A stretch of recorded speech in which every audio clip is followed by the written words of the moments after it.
I always say if the work that you're doing isn't helping you to be more free and feel more free, then the work isn't working.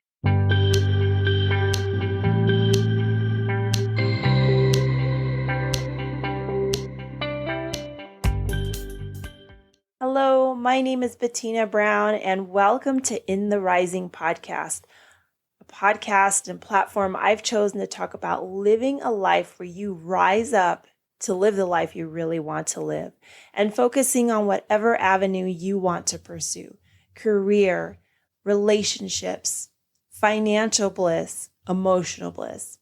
And even though I'm not a counselor, psychologist, psychiatrist, any of those things, I really have been blessed to talk to many wonderful people who are life coaches, who have really had those moments that change their life and are looking to help others as well. My guest today is Sigrid Tasies, and really a phenomenal woman, humanitarian at heart, and I'm so happy to share this with you today. So I am thrilled to speak with you today, Sigrid, because I looked at your website. I looked at what you're doing, what you're changing in the kind of the momentum of emotion and mental health and spiritual health. And what connected me to you, what I feel a lot of people understand, is this phrase that I'm getting from your site, that you had ticked all the boxes and did all of the quote unquote right things. And it helped. However, there was a deeper part of yourself that you still could not access. Go into that journey a little bit for us to really see, because I feel that resonates with many, many people.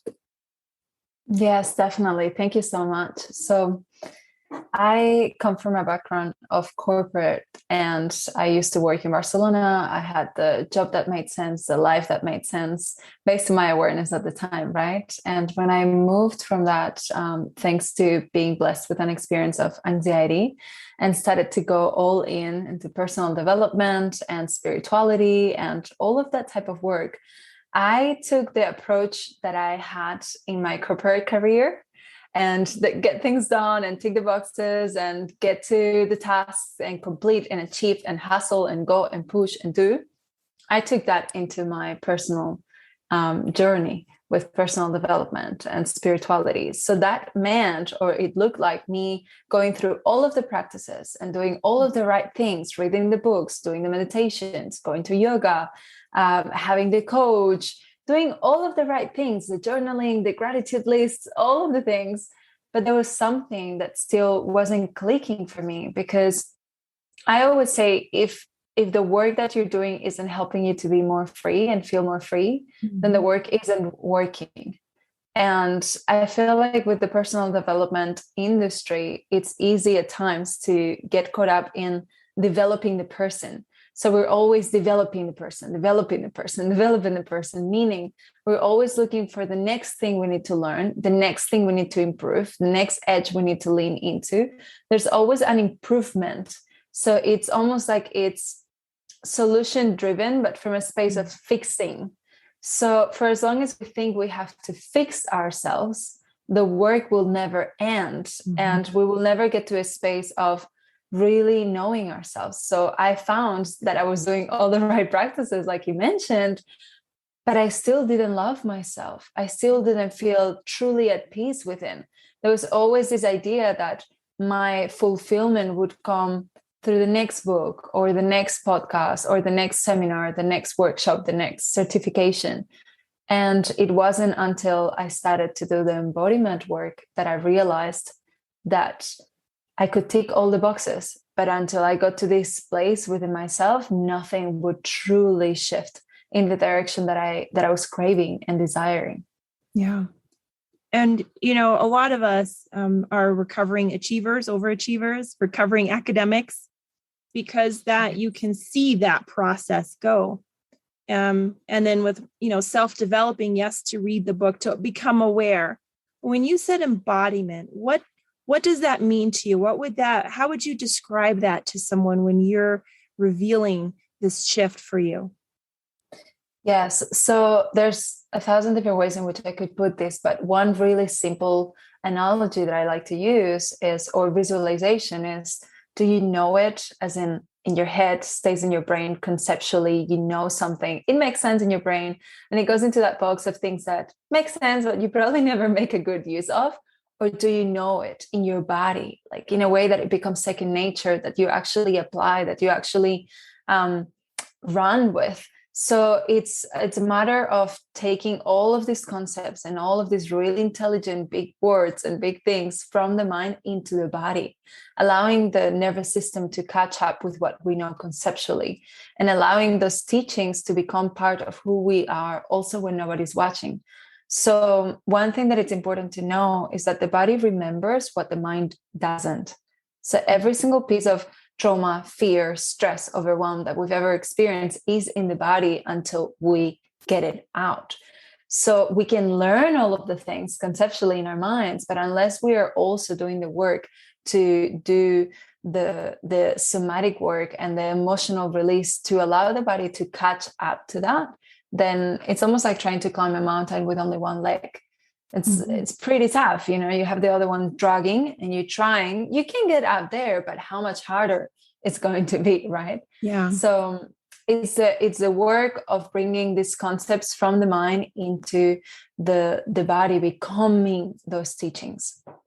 Right. And there are different modalities for bringing that out of the body. Like there isn't necessarily one right thing, but my personal experience is I've had, traumas. And I would go to therapy after therapy, and I've heard from other people, therapy after therapy. But it wasn't until I went to one that actually moved the body, that I pulled it and it like literally drew it out of my body, that it was released, that it was truly a weight gone. I still know it in my brain as facts, but it's not living eternally in my body. And that shifted a perspective. People noticed it. They said, something's different with you. And that, so it's really important to do that. How do you say like the body's nervous system doesn't catch up? How do we know if it's out of alignment? What would be some clues for us when we're not really sure what to look for? Yeah, that's a great question. There are many, but some of the ones that I see people experience the most are things such as anxiety, lack of sleep, inability to stay still, to sit still, to relax, this nervousness, this feeling that something's wrong or something, like the other shoe will drop all the time, fast reactivity, aggression, definitely also this feeling like your breath can't go past your diaphragm, like shortness of breath and difficulty to really breathe deeply. So anxiety would be the first one that I know most people experience nowadays as a result of an overwhelmed nervous system. There are so many, but I would say if there's anything that and this is something that sounds simple and it almost sounds like silly of how easy it sounds, but it can be that simple. Checking in with the body. If something feels like it's not right, it's because it's not. Right? If you're thinking or noticing reactions and patterns in your body, that means that your body is not exactly how it should be or how it gets to be. Yeah. So anxiety, you notice it's not your breath, it's not naturally happening. There's a shortness of the breath. There's a pressure in the chest or like pressure in the throat or shoulders. There's something about your beingness that feels a bit off. So those usually are clues that the body's saying, hey, I'm not okay. And when we do this type of somatic releasing or emotional releasing, really allowing the stagnant energy, trauma to move out of the body, a lot of those things start to go down, to lessen, and the body starts simply to come into more harmonious way of being. Yeah. And it's in there, from my experience with people too, that there is almost a self-mistrust that the body's trying to communicate and we're not listening because it's not what our brain will say. But it's really okay that you really do have the answers within you, and it's okay to not know them all right now. Yeah, but it's a start to build that communication with yourself. So you have really done a lot of work. You said that you bridge ancient wisdom and modern leadership. How do you bridge? What is ancient wisdom for you? How would you describe that? Yeah, great question. So for the past decade or so, I've been really deeply immersed into my own personal journey with spirituality and learning from all of these different, learning all these different modalities, but also learning all of these different ancient traditions. There are so many that we could say yoga is an ancient tradition. There's ancient wisdom in yoga. There's ancient wisdom in Ayurveda, in Vedic meditation, so many different things. But for me, the main thing or the biggest one has been plant medicine. And years ago, I was blessed with the experience of being introduced to plant medicine, specifically ayahuasca in this case. And I started to sit in ceremonies around the world with elders from different spiritual communities and these ancient cultures that have been carrying these sacraments for God knows how long, and learning from their ways of living in right relationship with the earth, living in harmony with everything around them.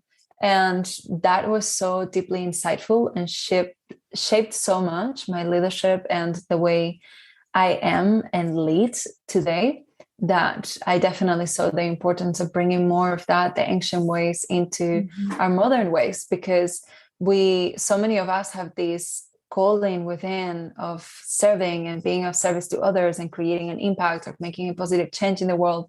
And a lot of the times when we look at modern leadership, and I say leadership in, quote unquote leadership, because what we're seeing portrayed as leadership in today's world is pretty disappointing in so many ways. But when we look at today's leadership, it is obvious that there's something we're missing. There are so many ways in which we're missing the point. And when I started to sit and study these different people, Native Americans, Mexica elders, Peruvian elders, Indian, Incan elders, elders and spiritual teachers from the Brazilian Amazons, just people that have lived in such deep connection with the earth and in community, that have not had to experience a lot of the things that we experience, the suicidal rates, the everyone on medication, the mental illnesses, the destroying the planet. They didn't have those issues. So really looking at that and going, how can we bridge the knowledge that they have around how we may live in harmony with everything, including our planet and one another, into this modern way of moving forward. And I have found that to be such a powerful foundation. When I work with my clients, a lot of the times we think that it's the work of becoming a powerful leader is about becoming something or achieving something or discovering something, learning something. But I have found that oftentimes, if not all of the times, is a lot more about undoing and unlearning and remembering who we truly are, what we already know, what simply makes sense. When we actually slow down and let go of all the different attachments that we have, look at what simply makes sense. And from that space, our leadership is so much more clean, is so much more powerful, because we go from competition and ego-driven, wounded, self-driven leadership into a space of true powerful leadership that is driven by service, is driven by really deep values. So I bridge those, not just as a way to really support my clients to connect with their deepest truth and their deepest why, but also because so many of those modalities that I have learned over the years are so powerful and so helpful for us to keep grounded and keep centered and keep aligned as we continue to move forward as entrepreneurs and teachers and healers and coaches and speakers, authors, all of that. Yeah. So I think it's definitely important to bridge those two. And I think I love the words you used, bridging values to feel centered, grounded, aligned. We may not know a lot of things, but we know when we're not those, right? We know when something doesn't feel right or not, well, that wasn't really what I value, but definitely being aligned with where you are, and to see the competitiveness and competition is good, but to an extent, right? There's always the coins. With that, living in harmony, when you are having, say, a conversation with someone, how do you bring out that they may not be living in harmony with themselves? Like when they're seeking that out, how do you start to unravel that? So when someone's listening to this podcast, they're like, this is something I know, this resonates. Yeah. I mean, we are the center point to all the pieces of our lives. So oftentimes it's as easy as pointing that out. If there's anything in your life that isn't working exactly how you would like it, then you get to draw that back to yourself. How are you being so that you are co-creating that reality for yourself in a very tangible way? Let's say that your relationship or your marriage isn't working exactly as you would like it. You can definitely stay at the level of blaming your partner, looking at what in your partner isn't the same. They're not as charming as they were when we first started dating, or their socks are on the floor or left there, whatever stories. We can focus on what in them isn't working for us, what in them is screwing up the relationship. But at the end of the day, if you remember and think about it like as if you were, let's say, an octopus, all of the different legs that reach out to all of the different places are coming from the same one being and come back to the same center. So everything that you're touching, you are touching. It starts with you in your leadership, in your business, in your relationship, in your friendships. It starts with you. So we can definitely focus on what in others, what out there isn't working, but that oftentimes would lead to nothing but a waste of time and a lot of suffering. So when we really want to shift our life in a deep, long-lasting way, we get to look at ourselves. We get to look at, how am I playing into this? What am I not looking at? What am I not taking responsibility for? So I always start there. It's a matter of first having the awareness and acknowledging that you are the center point piece to all of the pieces of your life. And then gathering the courage of really taking responsibility. And this is not a matter of taking responsibility because you're super honorable and super amazing as a leader. It's a matter of practicality. If you don't take responsibility for what's happening in your life, then you will always be at the mercy of that something or someone changing and shifting so that you can create the reality that you desire. But as soon as you take responsibility and choose to take on whatever is showing up in your life, in your relationship, in your business, and your leadership, and see how you may respond and how you may shift your come from so that your reality shifts as well, then you have a chance. You have the power, you're reclaiming it, taking it back. So people often think that taking responsibility is about being, super amazing and, this really superhero-like personality. But to me, it's just a matter of common sense and practicality. If I don't take responsibility for everything that's happening in my life, and responsibility and blaming is different. I want to also highlight that. It's different for me to know that I am responsible and I am empowered for my reactions and my responses to what's happening. That is different than saying that things that are happening are always my fault. Very different.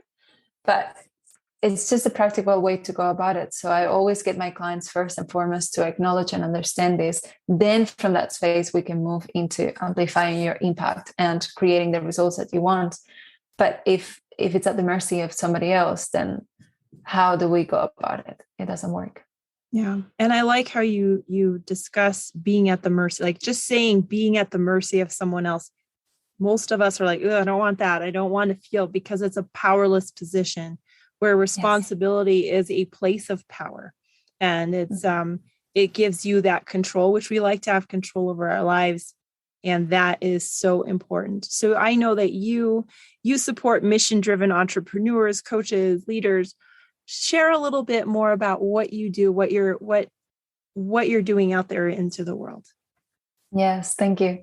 I am known for holding what we call initiation containers. So I support those leaders, mission-driven entrepreneurs and coaches, healers that are ready to really become the embodiment of their mission, that are ready to take the success that they've created and fully amplify the impact, the depth of their legacy, become fully in alignment with what they preach and what they say they're about, really amplifying everything from the inside out. And I support those leaders, those entrepreneurs, those coaches to come back home to themselves and to initiate themselves into the most powerful version of their womanhood. I work a lot with women, so their womanhood and their leadership. And that from there creates such a ripple effect in every single area of their lives. So what I see often with coaching and business and all of that, there's this focus on the impact that we create outside and how we may, create a better business strategy or a brand strategy or marketing or better ads or whatever it is, improving your speaking skills or building credibility.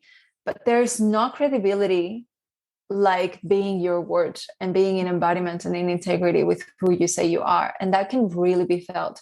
So my clients usually come to me because they have created some success. They have achieved a lot of the things that they thought would get them there, whatever there is. Yeah. And they find themselves feeling like it's still not enough. Like there's still a level of dissatisfaction. There's still a level of knowing that even though the world may praise them to some degree, they still feel like they're playing at 20 to 30% of their capacity. So what we do is coming back home and initiating them into their fullest expression. I do this through my mastermind, the Embodied Woman. This is a 6-month container for women, and one-on-one initiations. There's different ways in which I support my clients with that. Yeah. Wow. So my podcast is called In the Rising, and it talks about how we are still, either going outward and achieving, or even going inward to pull something out that we didn't know we have, or still discovering, to really embody our true being here, our true opportunity in this lifespan. Where do you see yourself still moving up to or going to? Beautiful. I definitely in new levels of vulnerability in my relationship. I'm bringing right now a lot more depth to how I can continue to soften into vulnerability and allowing my partner to hold me. Yeah, I'm really well trained in holding others, and I have learned to hold myself really well. And the edge over the past few years, it's definitely been just discovering what new depths of vulnerability I can bring into my relationships. And it's something that from the outside, it would look like people that experience me as vulnerable and really surrender. But I know there is more. I know there is more to let go and surrender. So that's the journey I'm in personally. Okay. And so I'll have your links listed, but do you want to go over how someone can learn more about you, how they can come in contact with you? Sure. Thank you so much. So you can come and find me on Instagram, Sigrid Tasies. It's one of those names that you probably have to check the show notes to know how to find me. But go and find me. I share a lot of really high value content almost on a daily basis on Instagram. You can find me on my podcast, Sacred Leaders. There's a lot of really, really high value epic content over there as well.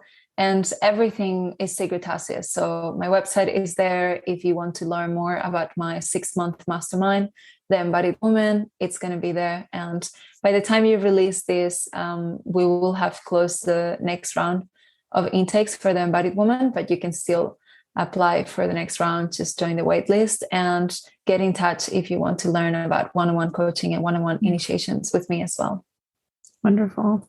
Well, thank you so much for your time today. It was really a pleasure speaking with you, learning about you, and you definitely have a feel of an aura about you that feels really good through Zoom and across the world. So continue to do the wonderful work that you're doing. It was really a pleasure to speak with you.